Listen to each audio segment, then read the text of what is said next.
Hello, my name is Margaret Adele, and welcome to another indie book review, because yes, I still do these. So this is one that I was super excited for a long time. I knew the minute that I finished the first one of this series that I would want to continue, and so the minute they offered me the sequel, I was so for it, and hopefully I'll have the third one coming not too long from now. So today I am reviewing Destined by Lockharte and Cassie Alexander. This is the sequel to Dragon Called, which is a shifter, billionaire paranormal romance all about a young Asian American nurse, own voices, who goes to care for this strange injured man in this mansion only to discover that billionaire dragon shifters are a thing that exists, and some things ensue. And at the end of the first book, and yes, you need to have read the first book because there are spoilers, so I will leave that in the description below if you want to check that out.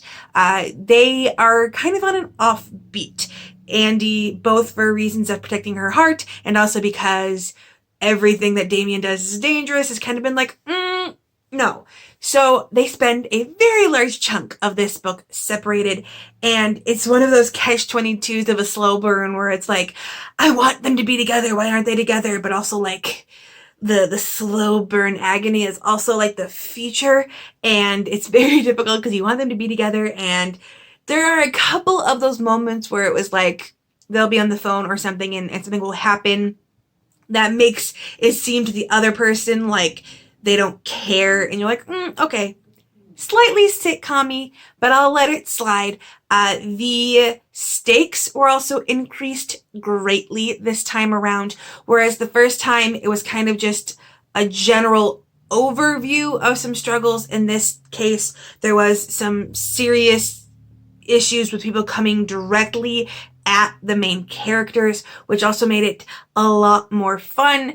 You look into some of the things that happen with lurkers jumping out of people's chests in the first one. It's always disturbing when that kind of thing happens. There are some reveals and some things that I'm pretty sure are going to lead to reveals. I have some ideas of things I might reveal later. For some reason, I originally thought this was a trilogy, so I'm oh, one more book after this, but then I double checked and it's no, this is supposed to be 6 books. And there's a pretty rapid fire release schedule because this one comes out this month. Do not remember the day. If I know it, I will put it somewhere on the screen. And then I think the third one comes out next month, and then there's gonna be a gap. Editing Margaret here. Actually the third book is also going to come out in May, but I still have not gotten the arc yet. So Cassie and Kara, anytime you want to throw that my way, I am here. But it's pretty rapid fire release date, which is why I love indie books so much, because of that rapid fire release date.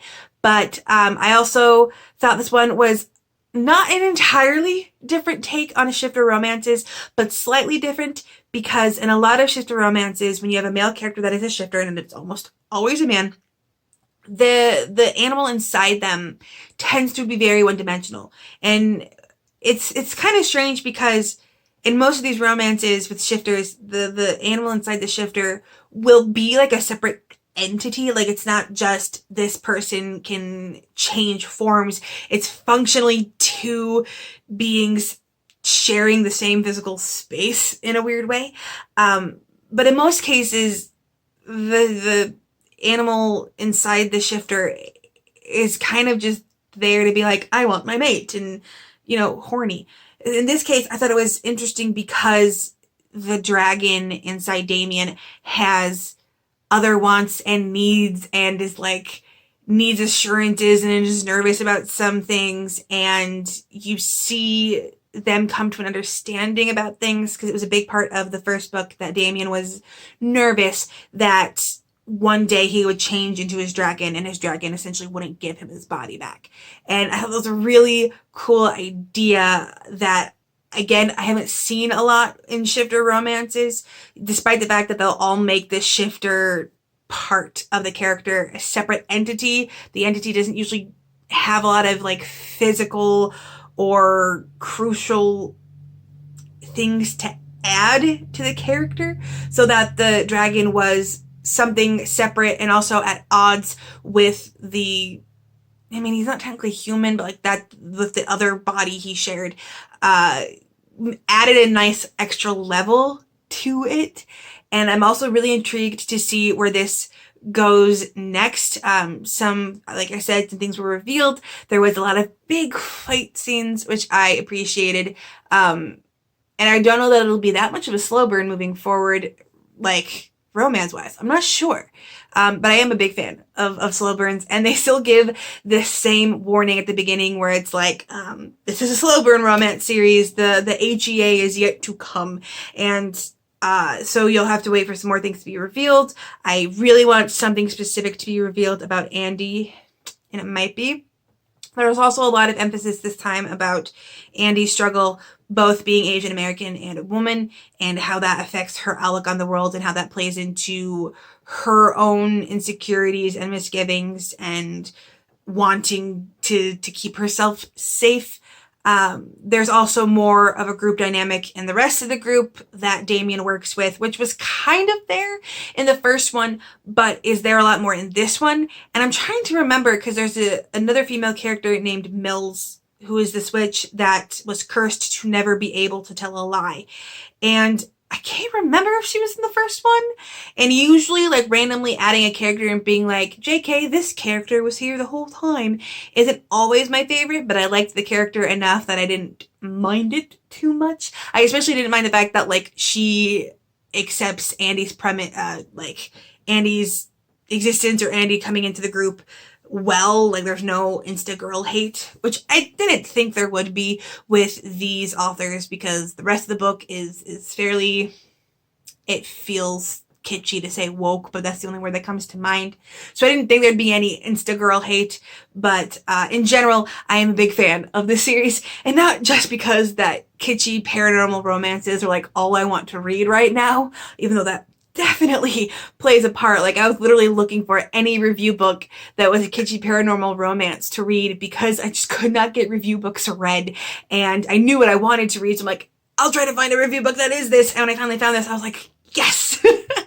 And I am definitely going to rush right into reading the third one whenever I get that one, because that's just the mood I've been in right now with the everything. But I would highly suggest this one. As of recording this, it is not on Goodreads.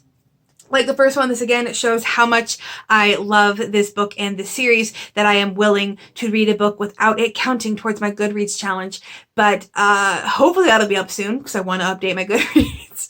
But I'm not exactly sure on the release date as of recording this, but I hope it'll be out sometime this month, I believe.